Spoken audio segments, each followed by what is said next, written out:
Good evening, everyone. Good evening. Good evening, everyone. Good evening. Thank you. Thanks for coming to our Sumter Council meeting. I'd like to call to order Sumter County Council's regular meeting for Tuesday, February 13th, 2024.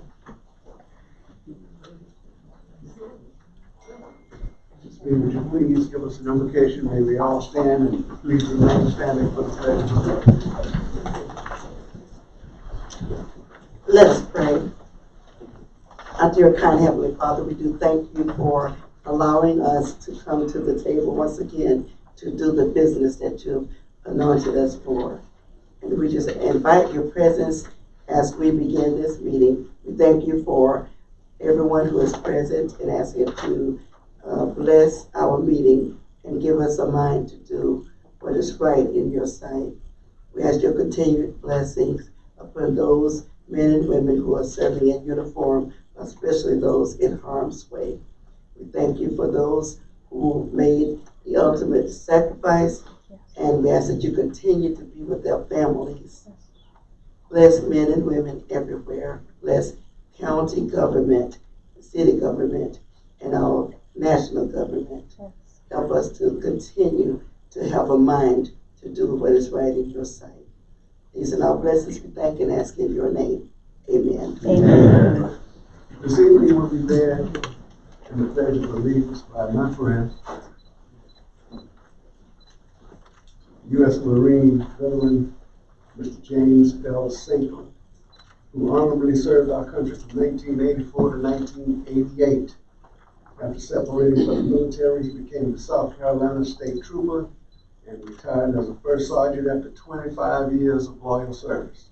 He is currently a sergeant major with the Sumter City Police Department and oversees the Community Service Department. Thank you for your service, sir. Please join me. I pledge allegiance to the flag of the United States of America and to the republic for which it stands, one nation, under God, indivisible, with liberty and justice for all. And Sergeant Safer currently resides in Council District 3, Mr. Jimmy Gray.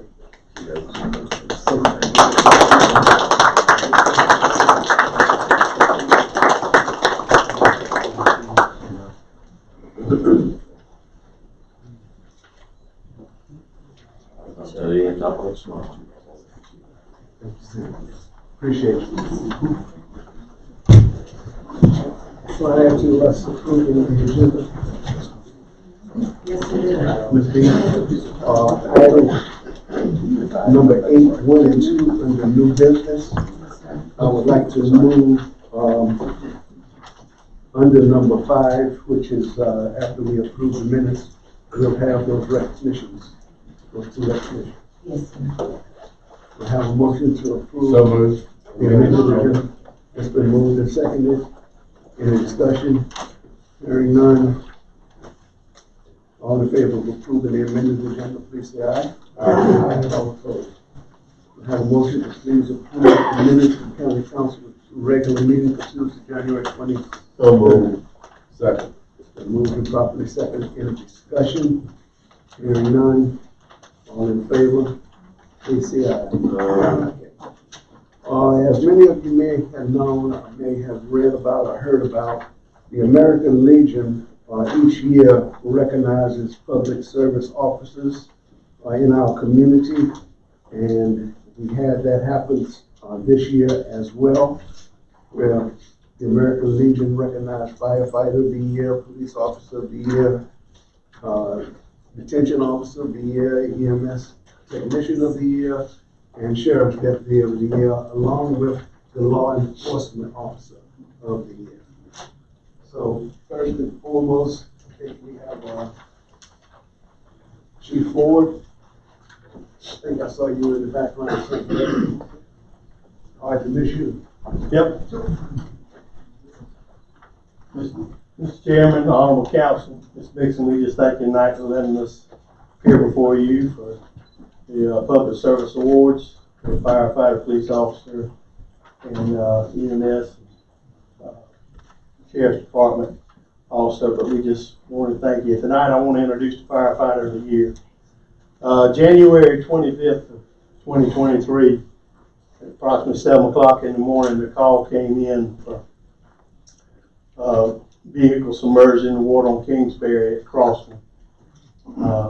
Chief Watts, Division Chief Watts had taken one of the drivers, one of the firefighters drove one of the ambulances into it from a prior emergency, and the call came in and he headed that way. He was dropping off that driver at Manning Road Station. And whenever the call came in, like I say, it was a vehicle that was submerged under the water.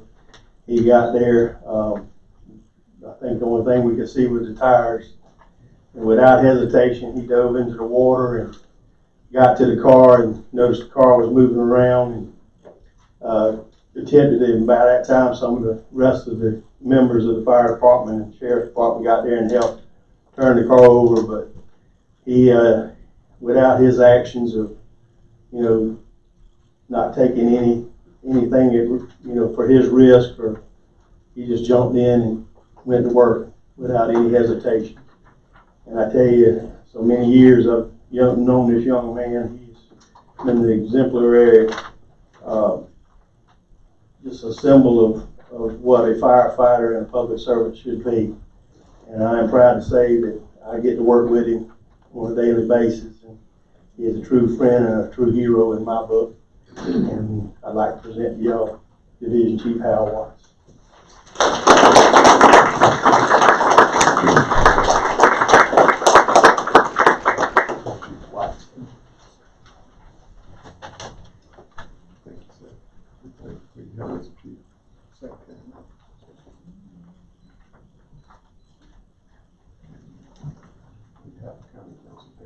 Thank you, sir. Yes, sir.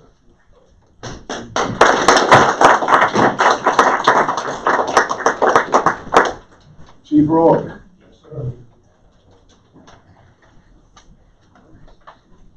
Good evening, Mr. Chairman, members of council.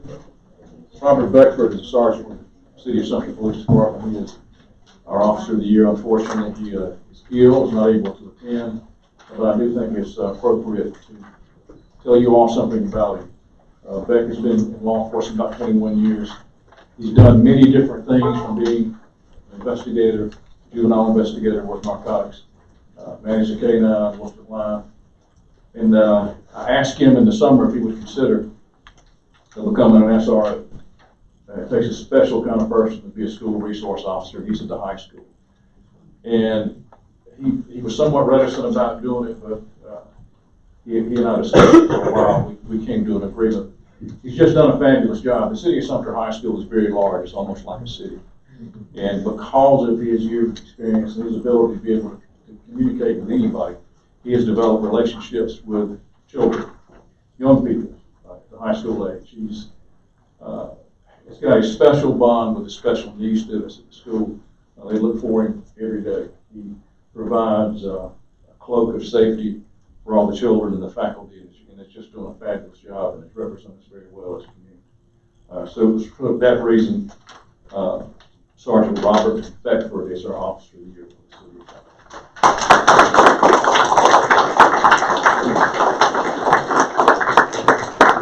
County Council, would you please present Mr. Sergeant Beckford? Absolutely, sir. Along with this, you might as well get your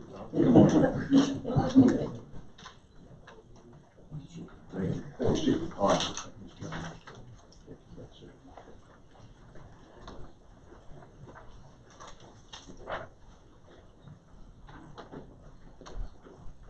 I don't see Sheriff Dennis, but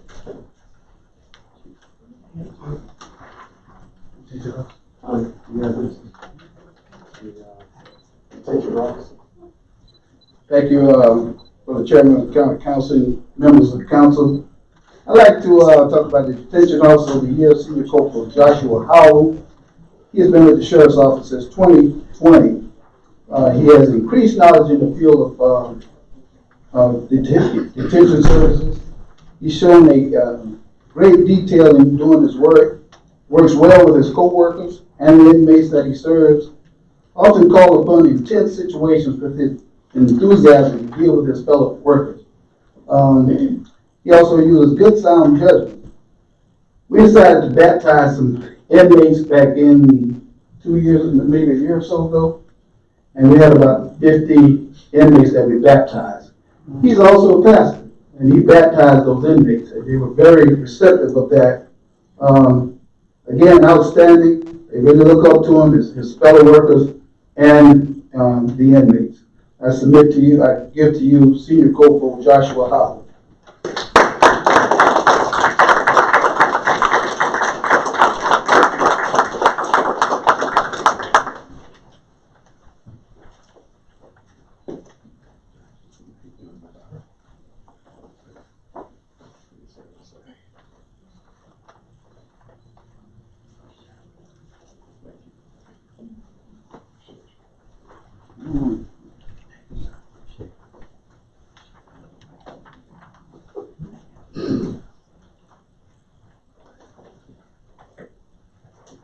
Lieutenant Colonel Carl Stuckey here.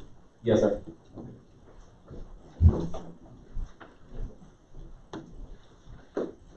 Good evening, everyone. Good evening. Standing in for our Chief Henry Hall. Our EMS Technician of the Year. This individual, I must say, stepped up to the plate when one of our own fell ill. He has now been EMS a total of 9 years, and during his very short tenure here at Sumter County, where he's been about a year and a half, he climbed the ladder relatively fast. He came in as an EMT, went straight to paramedic school, and now he's on our management team. He's currently is the assistant supervisor on our C shift. Our captain fell ill, and he stepped up, and now he's actually leading the shift until his return. I can say this individual is also assisting in our new in-house EMT academy. In the instruction of that, this individual steps up, smart, wise, to be so young, and he's also a go-getter. So I have to recognize Lieutenant James Watson.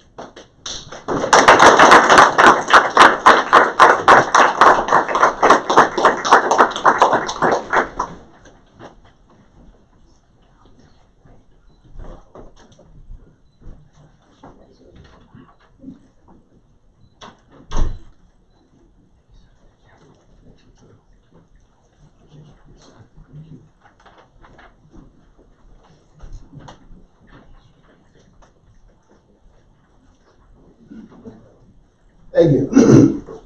Okay, Mr. Chair, at this time I would like to present our 2023 South Carolina Sumter County Sheriff's Office Deputy of the Year, and also he is the American Legion Post 15 Law Enforcement Officer of the Year, and that's Sergeant Mike McCauley. He is a 20-year veteran with the Sheriff's Office, demonstrates a great example of the work that he does. He is what is called the MVP of our Criminal Investigations Division. He works very well with that crime scene unit. He leads that unit. He works exemplary, and he has a wealth of knowledge in everything that he does. He's very smart, I tell you. If you see CSI on television, you see this guy. I know they get it done in an hour's time, but give him a little more time, and he'll do it in about that much time as well. He is a team player. Sheriff Dennis says that he's very confident that when the scene is in Mike's hands, it's in very good hands, and that he doesn't worry about that scene being processed. There have been other agencies to join us and process scenes, and where they go out and process certain things.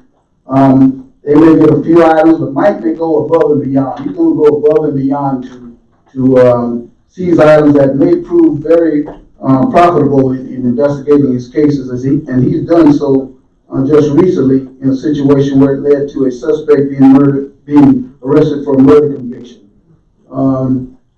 Again, we submit to you and give to you the Deputy of the Year for the Sumter County Sheriff's Office and the American Legion Officer of the Year, Sergeant Mike McCauley.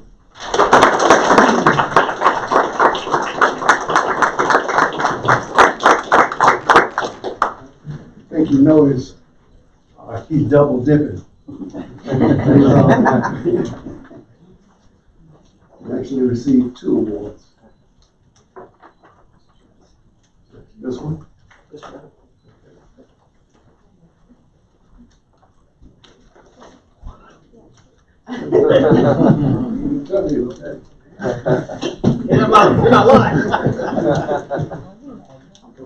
This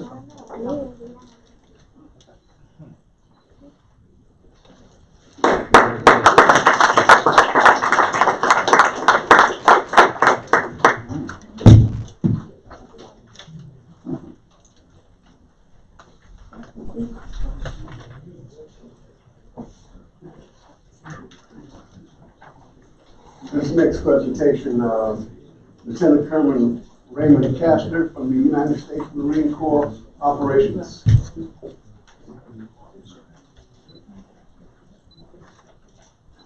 Good evening, Mr. Commissioner, ladies and gentlemen of the board, citizens of Sumter County. My name is Lieutenant Colonel Ray Caster.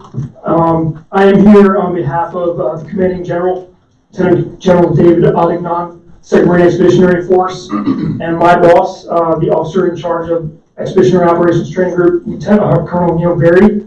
What that means to you all is probably nothing, but to me, that means they're my bosses. We are obviously part of the Marine Corps, but we are the East Coast contingent. General Adignan is in charge of all of the deployable Marines on the East Coast, so there's about 75,000 of us. And what my job is as the operations officer for EOTG is we train all of the expeditionary units that leave the East Coast. So every year or so, what we do is we put an expeditionary unit through a training regiment that starts in Camp Lejeune and goes up and down the East Coast, usually, the central mid-Atlantic down to Florida and back up. And what we do is we go from home station training all the way through a series of exercises with the Navy. And Sumter County has been a staple for that training, mainly utilizing some areas that you folks have for our realistic urban training exercise.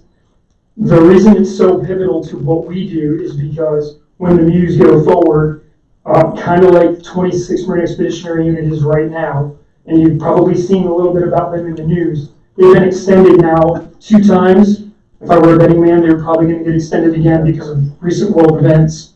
And the training that they received from you all and the participation between the Sheriff's Department, coordination there, the Fire Department, the Police Department, the airport, all of that coordination with our folks, and Jason Bettis over here, everything that goes into planning these exercises that gets them proficiency and repetition, that builds their capability, and that capability is what they take forward with them into potentially combat situations. We're a crisis response force. That's what we do as Marine Expeditionary Units. That's what the Marine Corps exists to do. We do combat, but we do a lot of other things. And Sumter County specifically has been pivotal in the last couple of years in allowing us, because of the venues available, to be able to train the Muse specifically. So on behalf of Lieutenant General Adignan and my boss, Colonel Berry, I'd like to present you, sir, with a certificate of appreciation for all of the effort that you all put into us being able to sharpen the edge of the sword, if you will, for the Marine Expeditionary Units going out. Thank you very much, sir.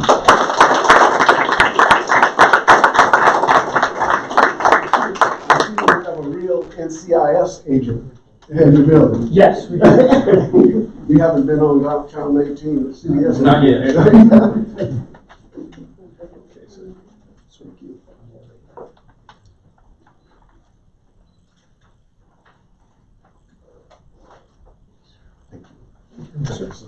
Thank you, sir.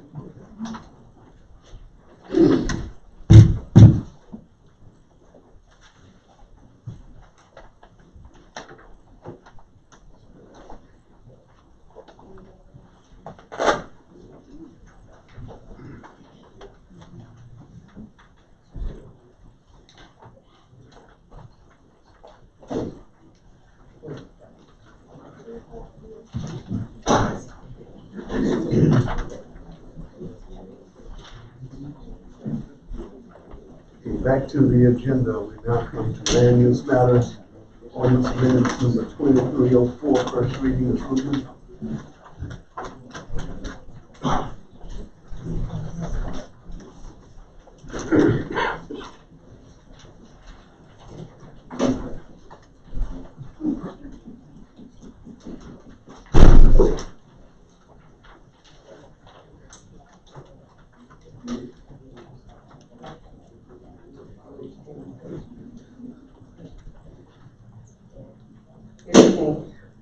Helen Redmond for planning staff. OA 2305, these motor vehicle parts merchant wholesaler, is a request being brought forward by Sumter County Council to amend Article 3, Exhibit 5, Article 5B2 and 5B3 of the Sumter County Zoning and Development Standards Ordinance to permit used motor vehicle parts merchants with NAICS code 42314 with on-site vehicle dismantling and or storage in the light industrial warehouse zoning district as a special exception use with specific use review criteria. By way of background, back in 2018, Sumter County Council had the Zoning and Development Standards Ordinance amended to remove this use from the LIW zoning district. Prior to 2018, similar uses, which were under the SIC code, and as you all know, we transitioned from SIC to NAICS, under that code 5015, were permitted by right in the LIW district. With the adoption of 1807, that ordinance amendment, that use type was removed from the LIW district, making any existing businesses with that use classification in the light industrial district a grandfathered non-conforming use. We've had a recent rezoning request for property on Roach Highway to change that zoning designation from LIW to HI in order to legally establish the use under NAICS code 42314. That request was deferred to County Council Land Use Committee and is pending action based on this request. When it was deferred to Land Use Committee, planning staff was directed by that committee to prepare an ordinance text amendment for full consideration that would allow that NAICS code 42314 to be established in the LIW zoning district via the special exception approval process with review criteria associated. Just by way of reference, if you look on the screen, these are the uses that fall under NAICS code 42314. It is what would normally be referred to as an automotive junkyard. It's a location where you can get used motor vehicle parts, where the cars are generally on site and dismantled on site. It's not necessarily a retail location, but they can retail parts. But the primary component of this is that the vehicles are part of the property. They stay on the property, they're stored on the property, and the parts are harvested from those cars. Just for point of reference, the map that you're looking at, the areas in light purple are actually all of the properties within the county's jurisdiction that are currently zoned LIW. If this text amendment is successfully adopted, these are all of the properties that are currently zoned where it could potentially be done as a special exception use. This map where you see the light purple and the dark purple, those dark purple areas are the heavy industrial zoning districts that exist today. That is the only place in the county where they are legally permitted. But when you look, a vast majority of these locations are already established businesses, or they're in industrial parks that have covenants that actually preclude this particular use.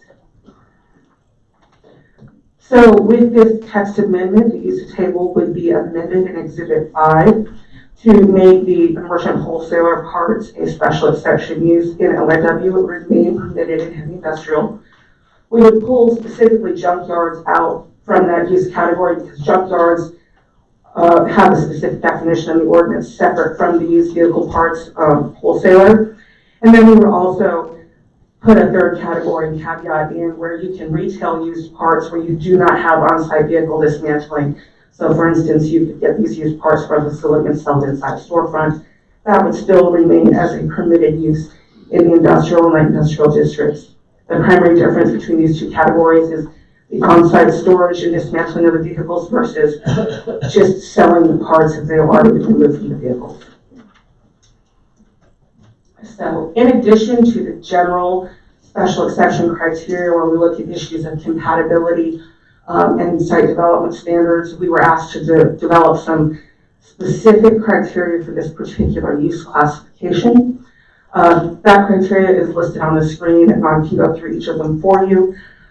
First and foremost, there would be a separation requirement from areas used for draining and storage of vehicle fluids, meaning no closer than 500 feet from a residential use, church, public or private school, historic structure, site, or district on the National Register of Historic Places or a public park or playground. That stated separation distance will either be from structure to structure or from use area to use area, whichever is more applicable. So specifically, this portion of the business would have to be separated from those categories of uses, but it could allow larger areas of business property to be within that distance. Additionally, any areas that would be designated for crushing or shredding of vehicles, meaning the carcasses of the vehicles that are left after parts have been harvested, those locations would also have to meet that 500-foot separation standard. We would look at adopting specific hours of operation for any on-site crushing or shredding of vehicles. That would be through the hours of 8 a.m. to 6 p.m. only on Monday through Friday. This use would prohibit the permanent installation of any crushing or shredding machinery on the property. If you wanted to set up a permanent crushing facility, you'd have to be in the heavy industrial district or a permanent shredding facility. But this would allow mobile crushing or shredding businesses, which are normally about the size of an 18-wheeler trailer, to come onto a site and to process the vehicles or crush them when they're ready to come off of the property. We would also, as part of this criteria, prohibit the stacking of automobiles on top of one another for any purpose. And then the materials and activities that are not located within a fully enclosed building would be screened by an opaque wall or fence that's at least 7 feet high, and a primarily uniform exterior color and appearance, and those colors would be limited to earth tones such as, pardon me, gray, khaki, brown, beige, olive, or other similar colors. Additionally, those fences and walls would have to be reviewed and approved by the Board of Zoning Appeals. So many words, sorry. There would also be a requirement for landscape buffering on the outside of those fences. What would be prescribed is 2 canopies trees and 2 understory trees and 15 shrubs every 100 linear feet. So essentially you'd have landscaping screening between the fence and the use, so it buffers that fence area. Any existing vegetation could potentially be used as part of that screening with the approval of the Board of Zoning Appeals or some other landscaping combination of planting that would be approved through the public hearing process by the BZA. Additionally, we would require an NPDES permit or a National Pollution Discharge Elimination System permit specifically for industrial stormwater have to be issued by the state prior to any issuance of business licenses by Sumter County. As council may be aware, there is a specific type of stormwater permit for this type of use that is outside of local review. We would require that have to be established and in effect prior to getting a business license. Planning Commission does recommend approval of this request if this is council's pleasure. There were some changes made through the committee process where Planning Commission did add some additional review criteria related to landscaping, town hours of operation, and landscaping and fencing materials that is reflected in this request. We do believe that making a special exception in the LIW district with specific review criteria is probably the best way to add it to the LIW district if that is council's pleasure. As I said, the proposed changes won't affect the operation of this use in the existing heavy industrial zoning districts, and I'm happy to answer any questions. Ms. Ruth, the one thing that I did not see as part of the ordinance is storage of vehicles on site outside of the fence. One of the reasons I know that we are looking to change this so that no cars that were demolished or only new or for sale cars would be able to be displayed in front. No demolished cars, no wrecked cars, any of that. Honestly, that was staff's intent, but we didn't put it in the ordinance. Thank you for bringing that to our attention. I'm happy to make that change if that's council's pleasure prior to second reading. Move approval first reading. Second. It's been moved and properly seconded that we approve first reading on ordinance amendment number 2304. Any further discussion? I would be interested in hearing what the committee, some of the discussions, how they came up with what we have here. Were there any concerns or something in particular that all of us needed to pay special attention to? Was there anything? We just mainly took the information that was given to us and request on the zoning and the buffering and especially the fences and stuff, just trying to make it much more feasible than it is now, and especially what the chairman has said about no wrecked vehicles, no vehicles that are being taken apart, only vehicles that are outside for sale as a used vehicle, a operating vehicle. You might need to put that word in here also. Vehicles that are parked out for sale will have to be operable. Nothing is considered for salvage. Anything else? And it's good to hear that. Thank you. Okay, hearing no further discussion, we have a motion and a second to conclude first reading of ordinance amendment number 2304. All in favor, please say aye. Aye. All opposed? Ordinance amendment number 2304, first reading is passed. I will make the correction about the display of vehicles, and it will be in the report for second reading as part of the public hearing. Mr. Chairman, I would like to make a record that I have to recuse myself on this issue.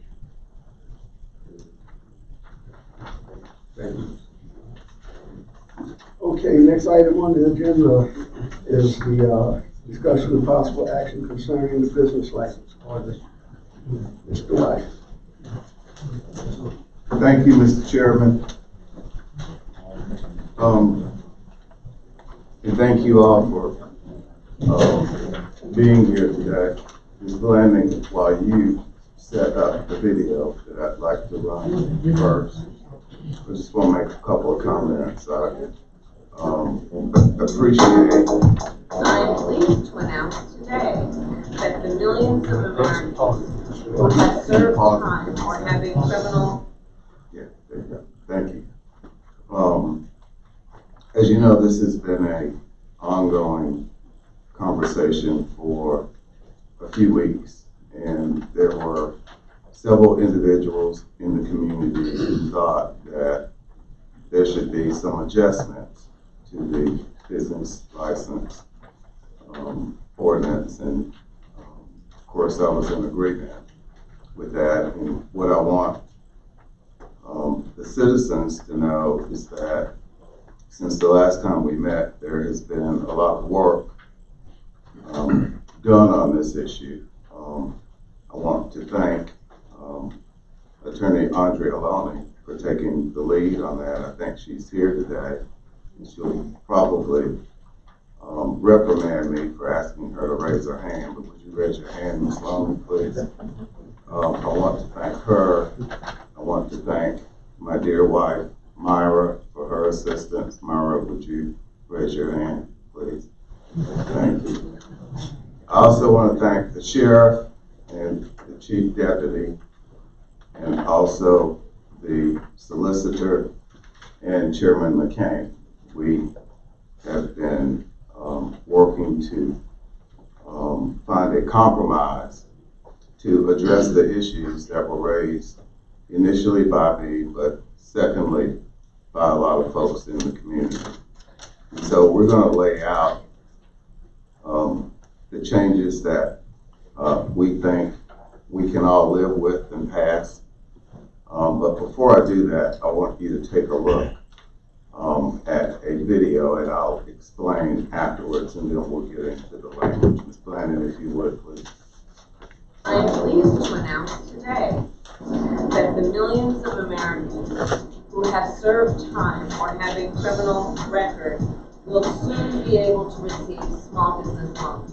You know, America's a country of second chances. You know, we fall down, we get back up, and so second chances is real. You know, I've been out of prison 27 years, I learned to cook and bake. Coming out of prison, they had the SBA, but you had to check the box. Today, with the new changes in the SBA situation, moving that box and other barriers, guys coming out of the system, guys in downtown have an opportunity to come out as well.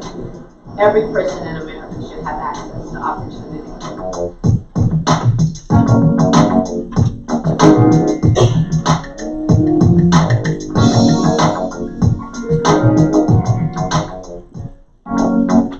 Thank you, Ms. Blandon. So what you see here is the federal government taking a position to assist folks who've had some law enforcement difficulty but are now free citizens and want to be productive citizens, and the federal government is now in a position where they're prepared to offer loans to a lot of these folks who want to come out and start businesses. Now, let me just quickly say, this is a bipartisan effort, Republicans and Democrats. Most of you who know me know that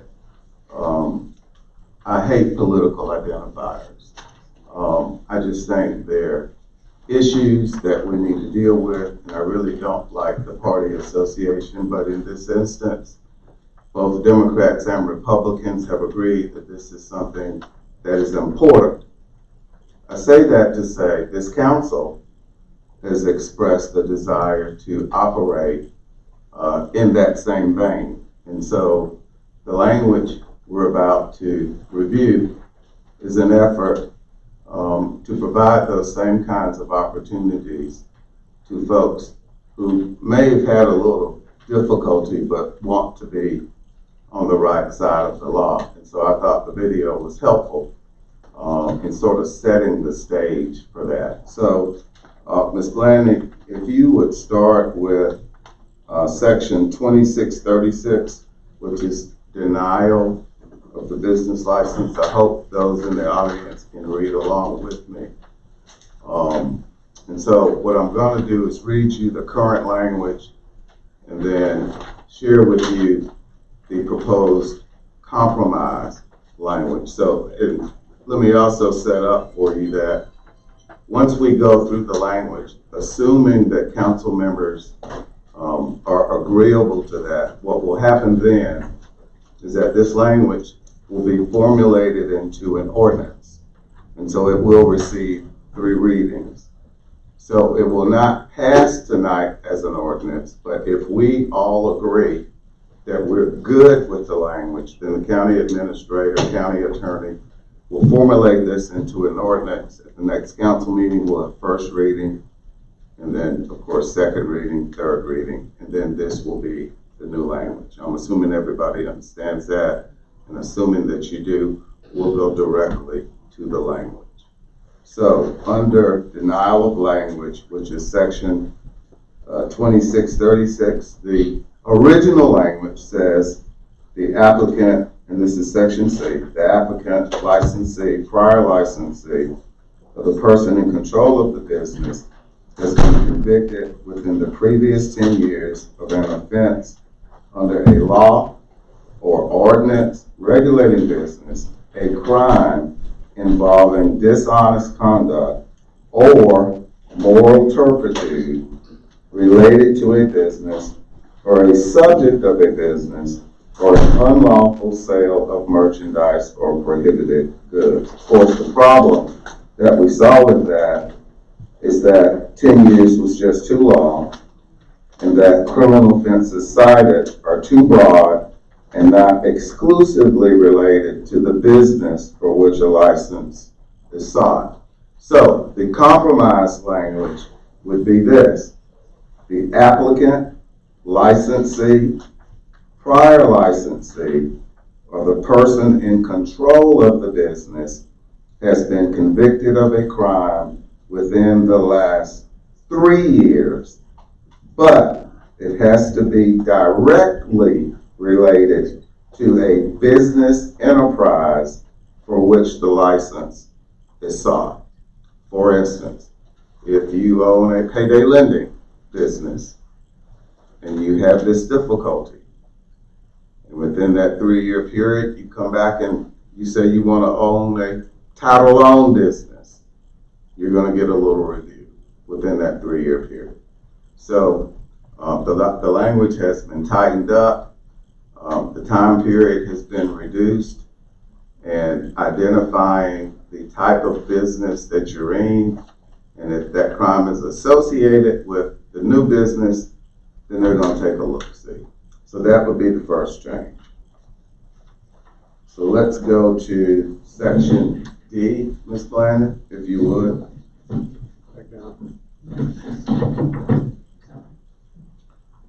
The current language in section D reads: the applicant, licensee, prior licensee, or the person in control of the business has engaged in unlawful activity or nuisance related to the business or to a similar business in the county or in another jurisdiction. The issue with this piece is engaged in unlawful activity, which is too vague. So the proposed revision is the applicant, licensee, prior licensee, or the person in control of the business has engaged in nuisance activities directly related to a business enterprise for which the license is sought in the county or in another jurisdiction.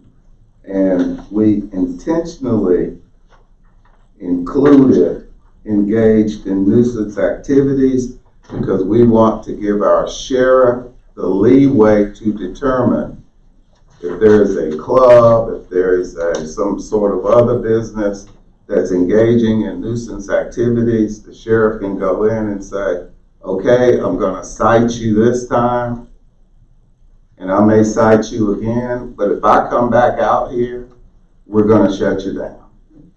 And so the sheriff has to have that flexibility, and that's why that piece was included. Unlawful activity and engaged was just too vague. And so that would be the replacement language for that piece. Ms. Landon, if you would go to section F. Section F reads, a licensee has actual knowledge or notice, or based on the circumstances, reasonably should have knowledge or notice that a person or employee of the licensee has committed a crime of moral turpitude on the business premises or has permitted any person or employee of the licensee to engage in the unlawful sale of merchandise or prohibited goods on the business premises and has not taken remedial measures necessary to correct such activity. The issue with this piece is that reasonably should have knowledge and crime of moral turpitude are just too broad and too vague. And so the replacement language would be the applicant, licensee, or the person in control of the business has actual knowledge or notice. Notice would be from the sheriff of any person or employee of the licensee that has committed a crime on the business premises or has permitted any persons or employee of the licensee to engage in the unlawful sale of merchandise or prohibited goods on the business premises and has not taken remedial measures necessary to correct such activity. So here again, the sheriff would come in and say, you're engaging in inappropriate activities. We may ticket you this time, we may give you a warning this time, but if we come back again, then we're going to take action. Again, giving the sheriff the leeway to do what he needs to do to protect the citizenry, but again, taking out the broadness and vagueness of the language. So that would be under the denial of license. Any questions from council members on that piece before I go to the next piece? Okay, Mr. Chairman, I'm going to go to the next section now. Absolutely. Okay, so we're going to suspension or revocation of license. Ms. Blandon, are we ready? Mm-hmm. Okay, this is section 2637, suspension or revocation of license. The current language says a licensee has been convicted within the previous 10 years of an offense under a law or ordinance regulating business a crime involving dishonest conduct or moral turpitude. You remember we talked about moral turpitude. Moral turpitude could be something as simple as writing a bad check. That's a crime of moral turpitude. At any rate, moral turpitude related to a business or a subject of a business or an unlawful sale of merchandise or prohibited goods. The problem with this section is that 10 years is too long and criminal offenses cited are too broad and not exclusively related to the business for which a license is sought. So the replacement language would be a licensee has been convicted within the last 3 years of a crime directly related to a business enterprise for which the original crime was issued, meaning all these other suggestions about other crimes and other issues, it would have to be directly related to the business.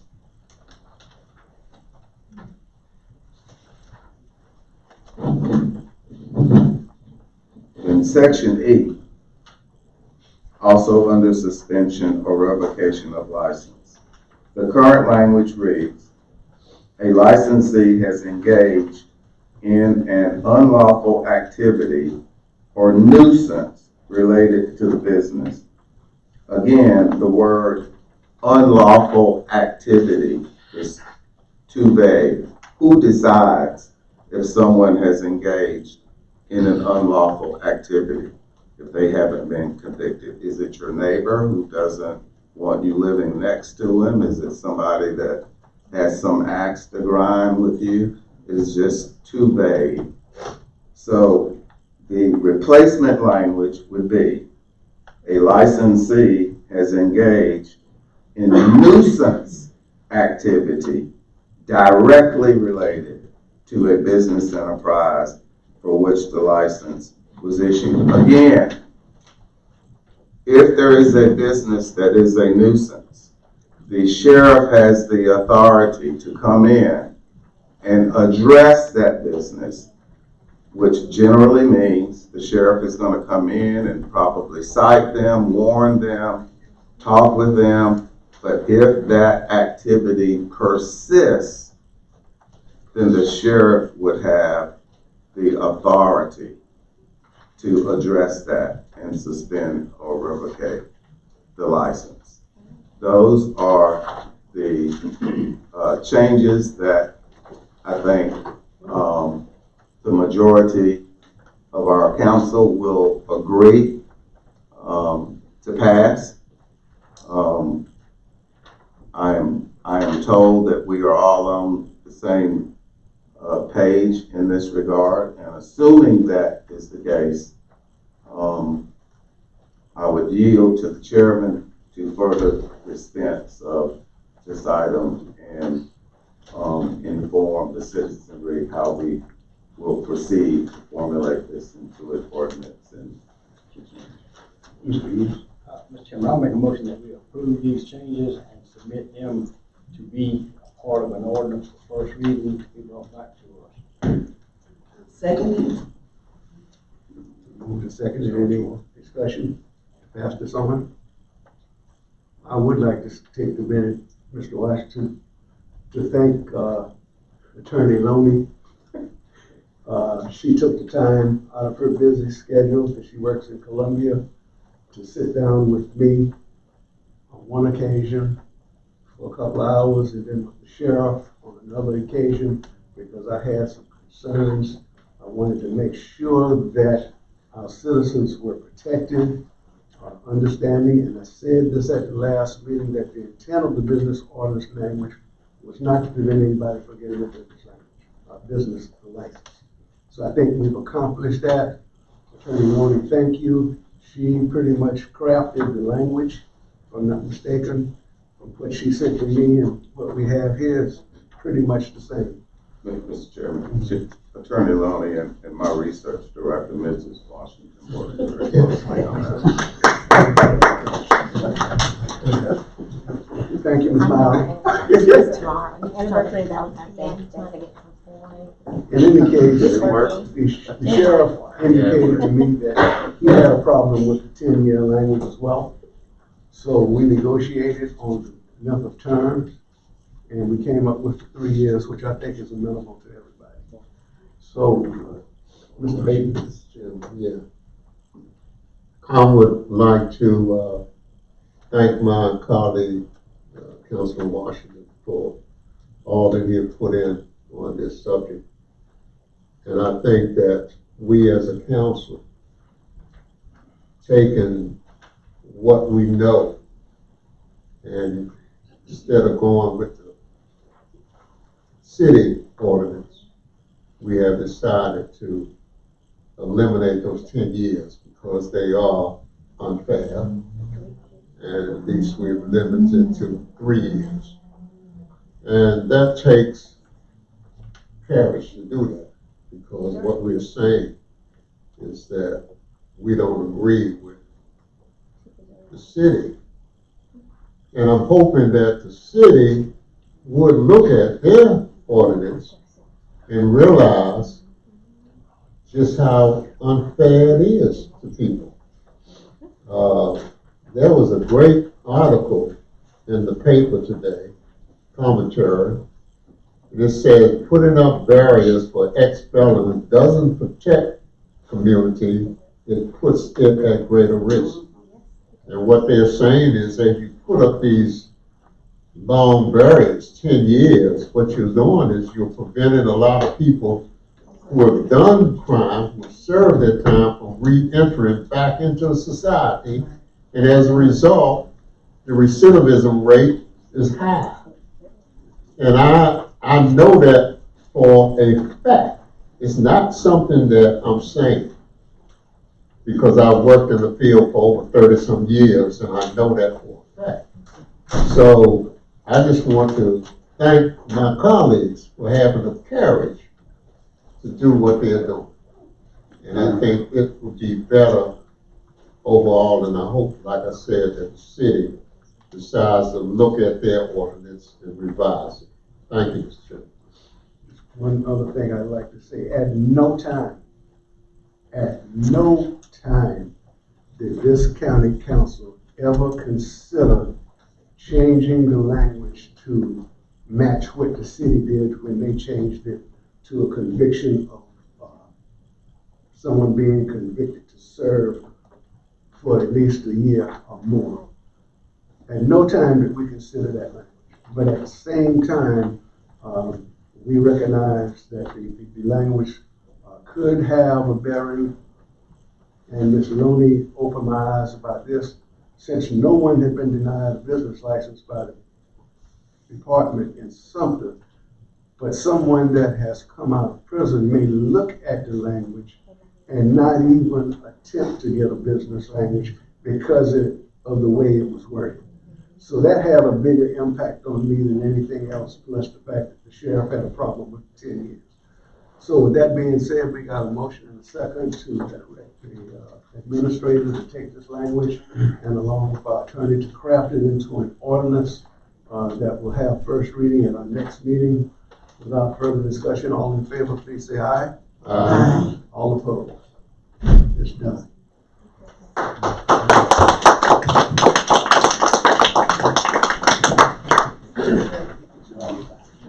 Come now to committee reports, public works meeting scheduled today. Mr. Baker? Yes, we met, all were present, and we had a discussion about a road, Kangaroo Road, and there's still a lot more discussion to be had concerning that. So I'm just giving you information on it. That concludes what we discussed. Any report from council members on other meetings, trainings, or conferences? Hearing monthly reports, Mrs. Blandon. At your station, you should have some information there about ethics commissions and things that are coming up concerning that, especially those that are running for office. Please please make sure you review those items.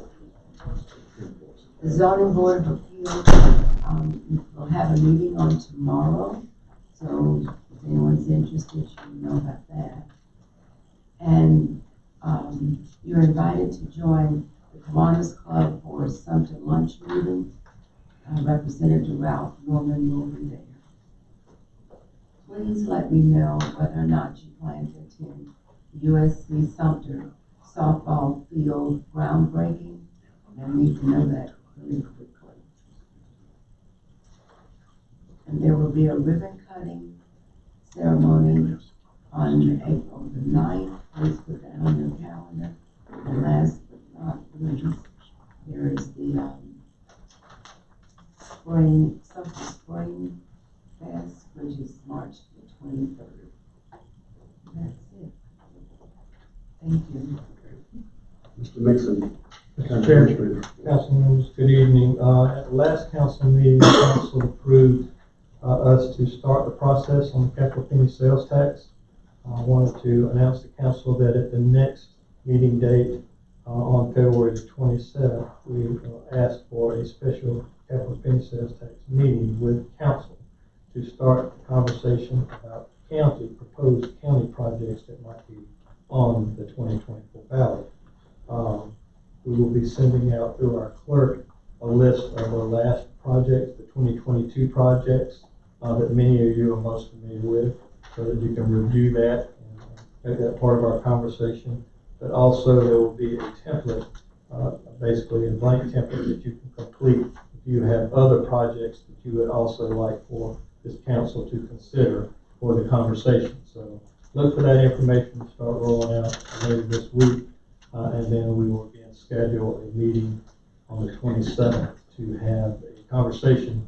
I anticipate that will be at least an hour-long conversation, but based on the information that's provided, we will then determine the time schedule. That's all I have, sir. Thank you, Mr. Mixon.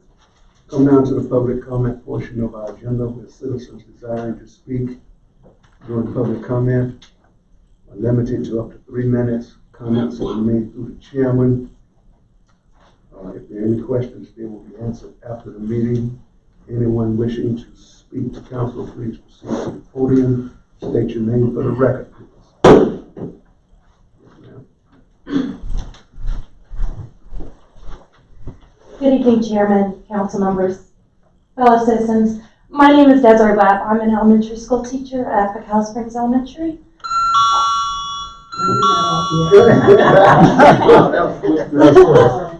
I'm sorry, this is my first time coming to a county meeting. I appreciate your communication with me recently. I know I sent you all an email pertaining to a project that my students have been doing. There is a section of road, of Pinewood Road, between Marwood and Kingsbury, where there are beavers crossing from the pond into the creek. And I presented this problem to my students because I've seen 6 beavers killed in the last 2 years since I moved into that neighborhood. And my students have had struggles with their purpose for writing. They don't want to write more than 1 sentence at a time. And before Christmas, I couldn't get more than a sentence. And I present to you a sample letter of what they have done given the purpose of trying to make a change in our community. If I can take a moment to read you one of the letters. They've learned how to do the formatting, so they have our address, Pecos Springs Elementary, the date, February 12th. The address, the one we could find that was not a personal home address was Mr. James Bird. That's who we were originally going to mail it to. And it says, "Greetings, County Council. I am writing to tell you about something that my teacher told me. There is a road between a lake and a creek that beavers are trying to cross but are getting hit by cars. It is happening on Pinewood Road between Marwood and Kingsbury. My teacher has seen 6 beavers killed in the past 2 years. Beavers are very important to the nature of Sumter. The waterways they make create wetland environments. Beavers have about 4 to 8 babies each year. Out of the 4 kids born, only 2 of those 4 kids survive to adulthood. Now, me knowing this means that the rate at which the population getting killed is not good at all. Researching the cost of a sign shows me that we can do this. Knowing that the beaver signs are $4.80 means it will cost $40 to put a sign up. I think it will save the beavers if people pay attention. It is also the cheapest way. In conclusion, beavers are worth the same. Beavers help us with lots of stuff. They help our community, and they clean water. Thank you for your time you spent coming to Pecala Springs Elementary. Sincerely, and it has his name. And this is one of several samples of the 100+ students that have been working on this. We've also collaborated with our stream teacher as they built models of the different projects they proposed, some of them doing tunnels or bridges and things like that. They collaborated with the art teacher to make posters for Loving Beavers, and they, in the science lab, we're building beaver dams as they learn how animals can change our environment. So this has been a very large project we have done over the last 5 to 6 weeks. And I want to leave the letters with you, if I may, for you to read through some of the ones that have been submitted, and also personally invite you, I know I sent an email, to our I Love Beavers Valentine publication party at Pecala Springs tomorrow. It's in our Palmetto room at 9:30, where the students' work will be displayed. Their letters will be up on the walls. Some of the students will stand and read their letters to their classmates, and we'll be enjoying some cake and juice to just celebrate their success in taking on this project, pushing themselves beyond what they thought was possible, and just enjoying some community time. So, thank you, County Council. Thank you, Ms. Webb. Thank you, Ms. Webb.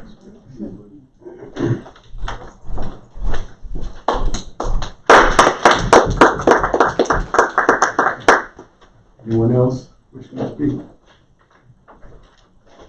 Honorable. Hello, sir.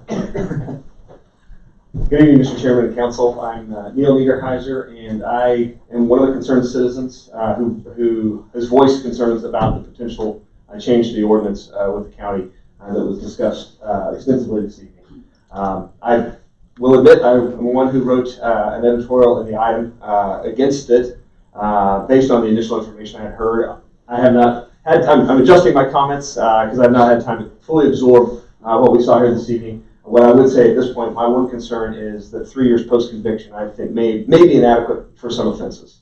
3 years post-conviction could be 2 years prior to incarceration, 70 cents to 5 years. So I think that certainly warrants a look on that time frame. Since I'm here, I went ahead and thought that I might as well comment on that. That I think that is important. And then also, I can't speak for the non-resident people who live in Sumter County from the Air Force perspective and the Army perspective. But I can speak as one of those people who spent 20 years living in places where I didn't have the power to vote. And those people are somewhat voiceless because they are not your constituents, but they live in your districts. And there are a lot of them in this county, several thousand. And I believe that the community of Shaw Air Force Base would prefer a little bit more, not necessarily restriction per se, but a little bit more review. And I think that's all we're asking for, just review and knowledge, particularly in the issuing of licenses in that section. So that's all I had to say, and I appreciate your time. Thank you, Mr. Lee.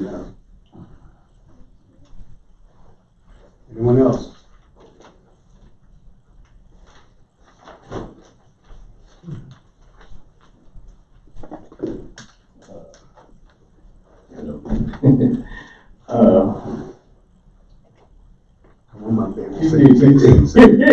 I'm pretty much in the same sentiments of the gentleman just spoke. Say your name for the record. Oh, Calvin Benton. Yeah. I can say thank you for doing the work. And I'm just gonna sit back. I'm gonna sit back and see how this goes. But y'all call your friends on the city. We need them to change this. At least get closer to this. Like I said, we need to, go back. It's better. It's a whole lot better. And thank y'all for at least doing that part, coming together. So yeah. All right. Still my favorite.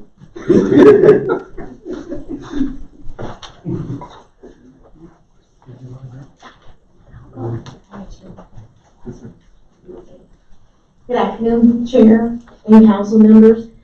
I am Tasha Gardner. I also sit on our litter advisory board. We have a cleanup coming up February 18th. If you do not already have your supplies, please go pick them up, your sticks in your bag, and pick a street. It may not be your street. It may be a thoroughway into our city. Find somewhere to clean up and pick up trash. We thank you for all you have done for Sumter County in this matter, but we still need some more help. So ask your neighbors, church members, your social organizations to call us, pick up your supplies, and come help us pick up litter.